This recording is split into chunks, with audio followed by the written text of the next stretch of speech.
umiyak po ako kasi, alam niyo po yun yung from 10 tablets. Parang, sabi ko, Lord, sabi ng doctor, you don't need to take anymore. Wow! Way back, December 2018, I undergo po angioplasty. Meron po akong bara sa puso. Yung aorta, yun po, may bara po ako doon. Nung una po, ini-ignore ko lang siya kasi sabi ng doktor, meron ka ng mild stroke. Malakas lang ang resistensya mo, kaya ka nakasurvive. Yes. Sa hospital lang po ako, 220/180 na po yung BP ko. Taas. Pero po nakalakad pa rin po ako. Tapos sabi ng doctor sa akin, ang lakas ng resistensya mo, tsaka sabi niya, baka malakas ka dun sa taas. Sabi niya gano'n. Kasi my father died 2 days po bago ako naperahan.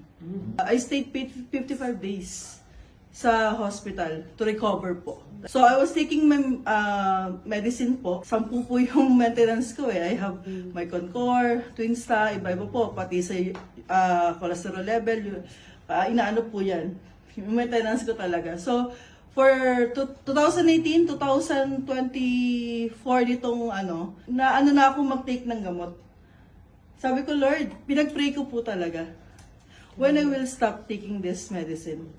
I met Sir Raymond and his family po. Sabi niya, try mo itong barley. I was hesitant kasi hindi ako naniniwala sa mga ganon. Kasi sabi ko, ito ang 10 gamot, sabi ko ganyan, ang dami, tapos barley lang iinumin ko.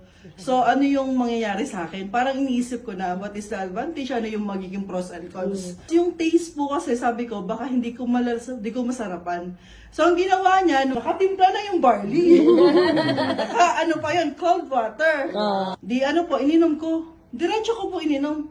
Sabi ko, Nay, ang sarap po nito. Sobrang sarap. Sabi niya, ibang lasa dun sa barley that try ko. Ihang po talaga sabi ko, Lord, ito na po ba yung kasagutan?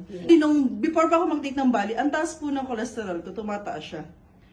Tapos yung uric acid ko medyo mataas. Tapos nung nag-take po ako ng barley, sabi niya, medyo maganda yung mo ngayon, yung result ng mo. Sige, ikat natin tong isang, actually 3 nga yung kinat niyang medicine na. Wow. Try natin. Hanggang sa po yun In the second week, in the third week po, no the third week, yun na yung pinaka-umiyak talaga ako. Yun na yung biggest testimony ko po sa church.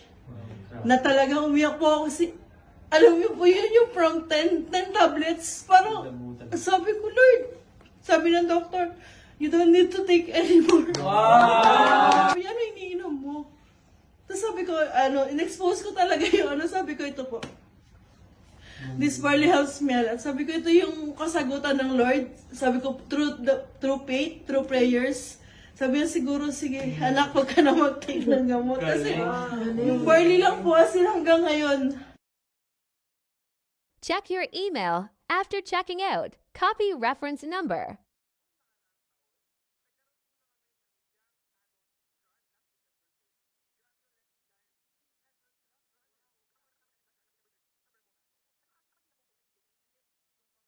Paste the reference number below.